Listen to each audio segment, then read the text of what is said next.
Prescott is back, baby. Let's talk about Scream 7. So I'm not going to front. I think the Scream franchise as a whole is pretty solid. I don't think there is a bad movie in the bunch.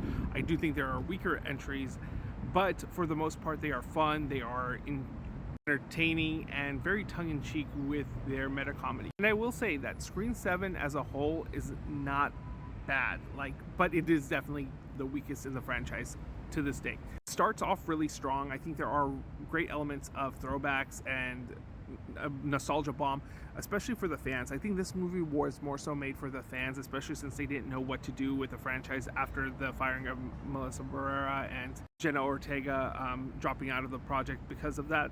And it's unfortunate because I thought rebooting and refreshing the franchise was a good direction, and to still bring on these legacy characters, kind of like what they did with Scream 5.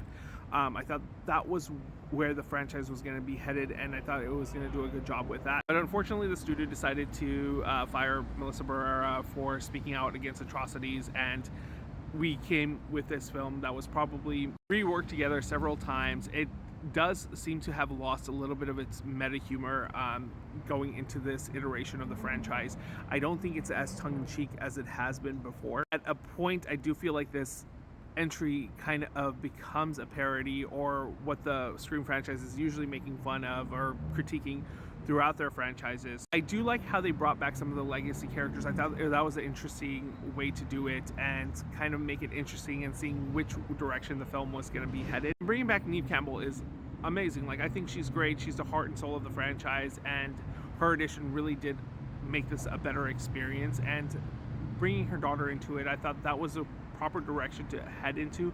It just lost a lot of its charm, and by the end of it, the motivation was just silly for when you find out who the killers are. It introduces a bunch of new characters that you thought you could have added to the franchise going forward, but quickly they are sidelined. And honestly, I do see a direction for where the franchise is going to go, and hopefully the writers are stronger and smarter going into an 8th movie if they decide to do one, because this is probably going to make box office bang. But like I said, I had fun with it. I think this movie is definitely more so for the fans of the Scream franchise, because there's a lot of throw to a fault almost. I feel like they tastefully did it in Scream 5 and Scream 6, where they did do throwbacks, but they did it in a tasteful and interesting way, whereas here it was just kind of shoehorned in, and they had to throw back every reference in the book from Scream 1 to Scream 6, and they were kind of using that as the script instead of an actual script here.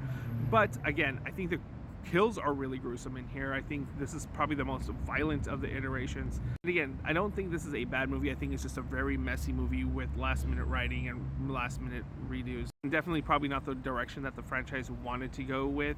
That's kind of unfortunate, because I could have seen a world where this could have been great, where they could have brought in Sydney's daughter and still had, Melissa Barrera's character and still made it something interesting and fun. But I wasn't bored with the film, and I wasn't rolling my eyes completely. Like I said, I had fun with it. The kills were gruesome.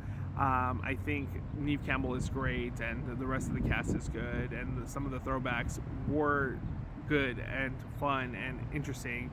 But it just, at the end of it, it just left you kind of deflated.